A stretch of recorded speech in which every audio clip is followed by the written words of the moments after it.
देवघर से कौन है? आरजेडी के प्रत्याशी सुरेश पासवान जी और दूसरे और 2 बार के विधायक नारायण दास जी। दोनों में मुकाबला काफी कड़ा है। सबसे अगर कड़ा मुकाबला मान सकते हैं तो देवघर का मान सकते हैं, लेकिन मुकाबला कड़ा होने के बाद भी एक तरफा तो नहीं कह सकते हैं, लेकिन मजबूत स्थिति में यहाँ की जनता जो है रॉस है वो नारायण दास से, और इसका फायदा सुरेश पासवान जी को मिलने टाइगर जयराम महतो। और मुकाबला किनसे है? बेबी देवी जो मौजूदा समय में झारखंड सरकार में मंत्री हैं, जेएमएम के जगन्नाथ महतो की पत्नी है। जगन्नाथ महतो के देहांत हो जाने के बाद उपचुनाव हुआ था और उपचुनाव में वहां पर बेबी देवी ने जीत हासिल किया था। डुमरी की बात करते हैं, डुमरी अभी इस समय काफी हॉट सीट माना जा रहा है। संथाल परगना में कौन पार्टी भारी पड़ रहा है? क्या दोबारा हेमंत सोरेन सरकार बनाने में सफल होंगे या परिणाम कुछ और हो सकता है? आइए जानते हैं इस वीडियो में।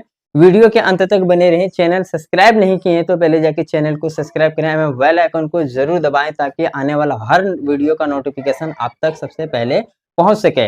एवं अपना सवाल, अपना सुझाव कमेंट में जरूर लिखें। वीडियो के शुरुआत करने से पहले आपको बता देते हैं कि 20 नवंबर 2024 को आखिरी चरण यानी 2 चरणों में झारखंड में विधानसभा का चुनाव हो रहा था, जिसका चुनाव जो है संपन्न हो चुका है। सारे जगह वोट डाले जा चुके हैं और संथाल परगना का जो है दोनों पार्टी, तीनों पार्टी, जितने भी पार्टी हैं झारखंड के मुख्य जो पार्टी हैं उनकी सारी निगाहें संथाल परगना पर है। इस बार संथाल परगना से ही सरकार बनाने का जो लक्ष्य जो है वो तय कर सकेंगे, क्योंकि संथाल परगना बहुत महत्वपूर्ण जगह। यहाँ पर कुल 18 विधानसभा की सीटें हैं और दोनों पार्टी अपने जोर शोर अपने दोनों पार्टी जो है अपने पूरी ताकत झोंक दी हैं। और इस बार संथाल परगना का समीकरण क्या बन रहा है यहीं से पता चलेगा कि यहाँ झारखंड में सरकार हेमंत सोरेन बन रहे हैं या फिर बीजेपी की सत्ता आ सकती है। जानिए इस वीडियो में। चलिए शुरू करते हैं। वीडियो में बात कर लेते हैं। झारखंड संथाल परगना में कुल 18 विधानसभा की सीटें हैं।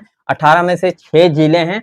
उन लोगों का जो सबसे हॉट सीट है, 18 विधानसभा की सीटों में सबसे हॉट सीट जो है वो है जामताड़ा, सारठ, मधुपुर, जरमुंडी, महागामा, गोड्डा, देवघर, दुमका और पोड़ैयाहाट। और इसके साथ और भी बात करते हैं एक और सीट जहां पर एक नया नेता उभर के सामने आए हैं। आप नाम सुने होंगे, टाइगर जयराम महतो। उनका समीकरण क्या बनता हुआ नजर आ रहा है? वो अभी किस स्थिति में है, कितनी मजबूती स्थिति में वो चुनाव लड़े, उनके परिणाम उनके जीतने से झारखंड में क्या कुछ परिवर्तन हो सकता है, उन सब का भी चर्चा कर लेते हैं। सबसे पहले बात कर लेते हैं जामताड़ा। यहाँ पर आप देख रहे होंगे कि जामताड़ा जो है सीट वो कांग्रेस के खाते में है, जिनका विधायक इरफान अंसारी जी हैं। और मौजूदा समय में बीजेपी ने भरोसा जताया है सीता सोरेन पर। उन पर कई आरोप लगे थे इरफान अंसारी पर अभद्र टिप्पणियां को लेकर, बयान को लेकर। क्या वो परिणाम में कुछ अंतर हो सकता है?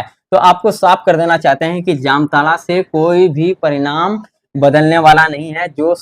इस समय जो वहां के एमएलए है वही एक बार फिर जीतने जा रहे हैं, यानी कांग्रेस के खाते में जा रहे हैं एक बार फिर जामताड़ा की सीट। जी हाँ दोस्तों, कई विरोध प्रदर्शन हुए हैं। कई इनके बयान को लेकर, इरफान अंसारी को बयान को लेकर कई जगह पोस्ट किए और काफी हल्ला गुल्ली एकदम घमासान मचा दिया। लेकिन इन सब होने के बावजूद भी रिजल्ट में कोई अंतर नहीं होने वाला है, क्योंकि कांग्रेस से जो इरफान अंसारी है वो काफी कद्दावर और मजबूत नेता हैं, जामताड़ा के जो एमएलए हैं, और वो इस समय झारखंड सरकार में ग्रामीण विकास मंत्री भी हैं। तो बात कर लेते हैं दूसरा सारठ। सारठ में जो है मुख्य मुकाबला किनके बीच है? चुन्ना सिंह और रणधीर सिंह। रणधीर सिंह जो है बीजेपी की तरफ से हैं, चुन्ना सिंह को जेएमएम ने टिकट देकर वहां से प्रत्याशी बनाया। क्या दोनों में मुकाबला क्या हो सकता है? क्योंकि चुन्ना सिंह भी 3 बार एमएलए रह चुके हैं सारठ विधानसभा क्षेत्र से, और रणधीर सिंह भी लगातार 2 बार जीतते आ रहे हैं। क्या वो हैट्रिक लगा पा रहे हैं? तो कुछ मेरे टीम और वहां जाके सर्वे करने के बाद पता लगा पाए हैं कि अभी तक जो है हम ये नहीं कह रहे कि ये जीतेंगे या वो हारेंगे, हम इतना अनुमान लगा सकते हैं। एक अनुमानित आंकड़ा है, इसको आप 90% सत्य मान सकते हैं, बाकी 10% आपको 23 तारीख के रिजल्ट में ही पता चलेगा। तो सारठ से ये मान सकते हैं कि अभी जो मजबूत स्थिति में है वो है रणधीर सिंह, यानी बीजेपी के खाते में एक बार फिर ये जा सकती है। सारठ विधानसभा जो है एक बार फिर बीजेपी के खाते में जा सकती है। आसान तो नहीं कह सकते हैं, लेकिन मुकाबला काफी कड़ा है, टफ है। और इनके बावजूद भी मेरा जो ओपिनियन निकल के आ रहा हमारे टीम के द्वारा, वो बीजेपी के यहाँ पर बीजेपी का पलड़ा भारी नजर आ रहा है। जी हाँ दोस्तों, जामताड़ा से कांग्रेस और सारठ से बीजेपी जीतते हुए नजर आ रहे हैं। मधुपुर, मधुपुर बहुत इंपॉर्टेंट जगह है, संथाल परगना का सबसे हॉट सीटों में इनका नाम शुमार किया जाता है, क्योंकि मधुपुर से जो अभी मौजूदा समय में जो एमएलए हैं वो है हफीजुल हसन जी, और वो मौजूदा समय में झारखंड के मंत्री भी हैं। और इनका मुकाबला किनसे हो रहा है? गंगा नारायण सिंह, जो कि उपचुनाव में 5000 कुछ वोटों से वो हारे थे। क्या वो हार का बदला ले पाएंगे? क्या वो मंत्री हफीजुल को हरा पाएंगे? तो ये भी जो है मधुपुर भी है, वो काफी दिलचस्प विधानसभा सीट बन गया है, काफी हॉट सीट माना जा सकता है। लेकिन अभी तक जो है कई टीम और मेरे एक्सपर्ट पता करने के बाद इस नतीजे पर पहुंचे हैं कि यहाँ से एक बार फिर जो है जेएमएम के खाते में, यानी हफीजुल हसन एक बार फिर जीत रहे हैं। जी हाँ दोस्तों, हम ये नहीं कह रहे कि ये जीत ही जाएंगे, लेकिन जो टीम और सर्वे जहां तक हम पता किए, वहां से ये निकल के आ रहा है कि ये मजबूत स्थिति में है और एक बार फिर हफीजुल हसन यहाँ से जीत हासिल करने में कामयाब हो सकते हैं। लेकिन आंकड़ा कुछ भी हो सकता है। 23 नवंबर का इंतजार कीजिए, उस दिन आपको रिजल्ट में पता चलेगा कि कौन वहां से जीत रहा है, कौन हार रहा है। अगला जो क्षेत्र निकल के आ रहा है वो है जरमुंडी। जरमुंडी भी हॉट सीटों में शुमार हो गया, क्योंकि यहाँ से पूर्व मंत्री झारखंड के बादल पत्रलेख कृषि मंत्री थे, और उन्होंने यहाँ से जीत कर मंत्री बनने का काम किया झारखंड सरकार में। उनका मुख्य मुकाबला किनसे है? देवेंद्र कुंवर। बीजेपी के जो प्रत्याशी है वो है देवेंद्र कुंवर। क्या वो देवेंद्र कुंवर और बादल पत्रलेख पूर्व मंत्री हैं? क्या दोनों का मुकाबला में कौन आगे है? तो अभी तक जो रिपोर्ट आपको सौंप रहे हैं, बता रहे हैं इस रिपोर्ट के जरिए, तो यहाँ तक अभी बीजेपी ही मजबूत नजर आ रहे हैं। जी हाँ दोस्तों, आप देख रहे हैं संथाल परगना के 18 विधानसभा सीटों में जो सबसे हॉट सीट है उनका चर्चा करते हुए यहाँ पर आपको बता रहे हैं। महागामा से अशोक अशोक और दीपिका सिंह पांडे, यहाँ पर अशोक कुमार और दीपिका सिंह पांडे यहाँ पर मुख्य मुकाबला है। अशोक कुमार जो है बीजेपी से हैं और दीपिका सिंह पांडे वो कांग्रेस से हैं। यहाँ पर जो मजबूत स्थिति में अगर अभी तक मान रहे हैं, जहां तक पता करने का कोशिश किए, सर्वे में जो निकल के आ रहा है, वो यहाँ पर दीपिका सिंह एक बार फिर जीतने में कामयाब हो सकते हैं। कांग्रेस से दीपिका सिंह पांडे जीत सकते हैं। अगला जो क्षेत्र निकल के आ रहा है वो है गोड्डा। गोड्डा की भी चर्चा कर लेते हैं, क्योंकि गोड्डा बहुत महत्वपूर्ण सीट है। वो पूरे गोड्डा जिला में सबसे जो हॉट सीट है महागामा, उसके बाद गोड्डा, क्योंकि महागामा में जो दीपिका सिंह पांडे हैं वो कृषि मंत्री हैं मौजूदा समय में, तो मजबूत स्थिति तो रहेगा ही, उनका फायदा इनको मिल सकता है। और आसानी तो नहीं, मुकाबला काफी कड़ा है। इन सब के बावजूद भी यहाँ पर कांग्रेस जीतने में कामयाब हो सकती है। और गोड्डा की बात कर लेते हैं। अमित मंडल और संजय यादव में यहाँ पर टक्कर है। संजय यादव जो है वो आरजेडी से खड़े हुए हैं और अमित मंडल जो है वो बीजेपी से हैं। अमित मंडल लगातार 2 बार चुनाव जीत चुके हैं और इस बार उनका जो चुनाव है वो सफर कैसा हो सकता है? क्या वो हार का सामना करना पड़ सकता है या हैट्रिक लगाएंगे? तो अभी तक अनुमानित आंकड़े के अनुसार यहाँ पर संजय यादव जीत सकते हैं। मुकाबला काफी कड़ा है। जितना भी सीट के बारे में आपको बता रहे हैं, सब में मुकाबला काफी कड़ा है, काफी टफ है, बताना मुश्किल हो जा रहा है। रिपोर्ट को जो है बनाना बहुत ही कठिन है, और इस कठिनाइयों के बीच आपके सामने रिपोर्ट पेश कर रहे हैं। यहाँ पर गोड्डा से जो है वो संजय यानी आरजेडी के खाते में जा सकती है। आरजेडी के खाते में जा सकती है गोड्डा। देवघर की चर्चा कर लेते हैं। देवघर काफी महत्वपूर्ण जगह है। देवघर जिला जो है सबसे अभी हॉट सीट बन चुका है। देवघर जिला में 3 विधानसभा की सीटें हैं, सारठ, मधुपुर और देवघर। इनमें सबसे ज्यादा हॉट सीट अगर कोई है तो वो है मौजूदा समय में देवघर। देवघर से कौन है? आरजेडी के प्रत्याशी सुरेश पासवान जी और दूसरे और 2 बार के विधायक नारायण दास जी। दोनों में मुकाबला काफी कड़ा है। सबसे अगर कड़ा मुकाबला मान सकते हैं तो देवघर का मान सकते हैं, लेकिन मुकाबला कड़ा होने के बाद भी एक तरफा तो नहीं कह सकते हैं, लेकिन मजबूत स्थिति में यहाँ की जनता जो है रॉस है वो नारायण दास से, और इसका फायदा सुरेश पासवान जी को मिलने वाला है। सुरेश पासवान एक बार फिर एमएलए बनने जा रहे हैं, यहाँ से आरजेडी के खाते में जा सकती है। जी हाँ दोस्तों, आप देख रहे हैं जितना भी सीट आपको बता रहे हैं ये अनुमानित आंकड़ा है, सटीक नहीं है। जी हाँ दोस्तों, आप 23 तारीख के रिजल्ट के अनुसार आप 23 तारीख को पता चलिए कि कौन सा पार्टी कौन सा सीट जीत रहा है। लेकिन ये अनुमानित आंकड़े के अनुसार बहुत सर्वे और बहुत छानबीन करने के बाद हम आपके सामने रिपोर्ट ला रहे हैं और ये वीडियो बना रहे हैं। वीडियो को लाइक नहीं किए तो लाइक कर दें एंड कमेंट में अपना सवाल जरूर लिखें, और चैनल पर आए हैं तो चैनल को सब्सक्राइब करें एवं वीडियो पूरा देखें। जी हाँ दोस्तों, देवघर में जो है आरजेडी बहुत मजबूत स्थिति में है। कांटे के टक्कर तो मान ही सकते हैं, लेकिन मजबूत अगर है तो वो सुरेश पासवान जी आरजेडी के प्रत्याशी, क्योंकि इनके चुनाव प्रचार में तेजस्वी जी आए हैं, 3 सभा किए हैं, कल्पना सोरेन जी आए हैं, बड़े बड़े दिग्गज नेता भी आए हैं आरजेडी के प्रचार करने के लिए, ताकि यहाँ से जो 3 बार के एमएलए सुरेश पासवान जी जो रह चुके हैं उनको एक बार फिर से एमएलए बनाया जा सके देवघर विधानसभा। अगला जो क्षेत्र है वो देख सकते हैं दुमका। यहाँ पर जो मुख्य मुकाबला है वो है बसंत सोरेन और सुनील सोरेन।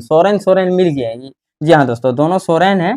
तो यहाँ पर जो मुख्य भूमिका है वो अदर कास्ट के जो वोटर हैं, मुस्लिम वोटर हैं, वो भूमिका निभाने वाले हैं। और बेशक मुस्लिम का जो वोट है वो दुमका में वो बसंत सोरेन के साथ जाते हुए दिखाई दे रहा है। एक बार फिर यहाँ पर बसंत सोरेन आसानी से तो नहीं आसानी ही मान सकते हैं, क्योंकि यहाँ पर मुकाबला उतना टफ कड़ा नहीं है, क्योंकि सुनील सोरेन जो है उनको टिकट नहीं दिया गया था।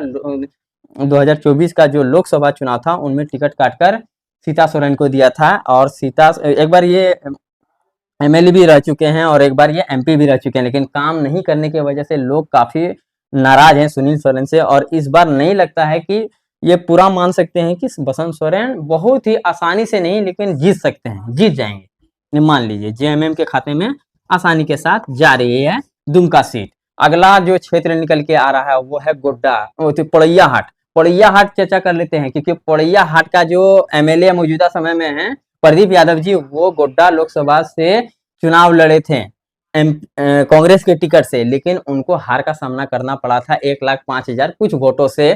किससे? निशिकांत दुबे से। क्या वो विधानसभा में हार जाएंगे या जीत जाएंगे? तो इनका अनुमान आपको बता देते हैं कि जो रिपोर्ट निकल के आ रहा है कि ये इनका मुकाबला उतना कड़ा नहीं है जितना कड़ा ये सब सीटों का है। आप ये दुमका और पोड़ैया हाट का सीट जो है उतना कड़ा नहीं है, और जामताड़ा जो है मुकाबला उतना कड़ा नहीं है जितना कड़ा और सब सीटों में है। तो यहाँ पर आप मान सकते हैं कि आसानी तो नहीं, लेकिन फिलहाल ये आसानी तो नहीं लेकिन जीत जाएंगे। प्रदीप यादव जीत जाएंगे, कांग्रेस के उम्मीदवार हैं वो पोड़ैया हाट से विधानसभा सीट। आप डुमरी की चर्चा कर लेते हैं। झारखंड विधानसभा चुनाव का सबसे हॉट सीट अगर मान सकते हैं बिना पार्टी का तो वो है डुमरी, क्योंकि डुमरी का जो विधानसभा सीट है उनसे कौन लड़ रहे हैं? टाइगर जयराम महतो। और मुकाबला किनसे है? बेबी देवी, जो मौजूदा समय में झारखंड सरकार में मंत्री हैं, जेएमएम के जगन्नाथ महतो की पत्नी है। जगन्नाथ महतो के देहांत हो जाने के बाद उपचुनाव हुआ था, और उपचुनाव में वहां पर बेबी देवी ने जीत हासिल किया था। डुमरी की बात करते हैं। डुमरी अभी इस समय काफी हॉट सीट माना जा रहा है, और दोनों ने अपना ताकत झोंक दिया, जेएमएम ने भी और टाइगर जयराम महतो, जो झारखंड का सबसे युवा क्रांतिकारी बोलता है खुद को, और लोग उनको उपाधि भी दिया है टाइगर का। क्या टाइगर भारी पड़ रहे हैं? तो जी हाँ दोस्तों, आपको बता देते हैं कि डुमरी में इस बार टाइगर भारी पड़ रहे हैं। टाइगर भारी पड़ रहे हैं। हो सकता है यहाँ पर बेबी देवी हार जाए। इस ये जो चुनाव है डुमरी का विधानसभा का, डुमरी में जेएमएम को हार का सामना करना पड़ सकता है, क्योंकि युवा नेता है टाइगर का एक क्रेज है, टाइगर एक प्रसिद्ध है। जब वो भाषण देते हैं तो हजारों की संख्या में उनको भाषण को सुनने के लिए आते हैं, और इस वजह से आसान तो नहीं, क्योंकि इनका जो टक्कर हो रहा है बेबी देवी, वो कोई आम साधारण महिला नहीं है, वो भी राजनीतिक परिवार से हैं। उनके पति 5 बार के विधायक और मंत्री भी रह चुके हैं, उन्हीं की पत्नी है बेबी देवी। उनके देहांत होने के बाद वो उपचुनाव में जीते और मंत्री भी बने हैं, मौजूदा समय में मंत्री हैं। और मंत्री और टाइगर जयराम महतो के बीच काफी कड़ा मुकाबला माना जा रहा है, लेकिन जो पड़ला भारी नजर आ रहा है वो है टाइगर, यानी जेएलकेएम। इनका पार्टी का नाम है झारखंड लोकतांत्रिक क्रांतिकारी मोर्चा। तो इस सारे हॉट सीटों का चर्चा करते हुए आपको बता दिए हैं कि कौन सा सीट पर कौन भारी है, कौन जीत सकता है। ऐसे ही इंफॉर्मेटिव वीडियो में बने रहने के लिए धन्यवाद। मेरे चैनल को सब्सक्राइब नहीं किए हैं तो पहले जाके चैनल को सब्सक्राइब करें, एवं आने वाला हर वीडियो का नोटिफिकेशन का आसानी से आपको मिल सके, और अपना राय कमेंट में जरूर लिखें। मिलते हैं अगले वीडियो में। जय झारखंड, जोहार।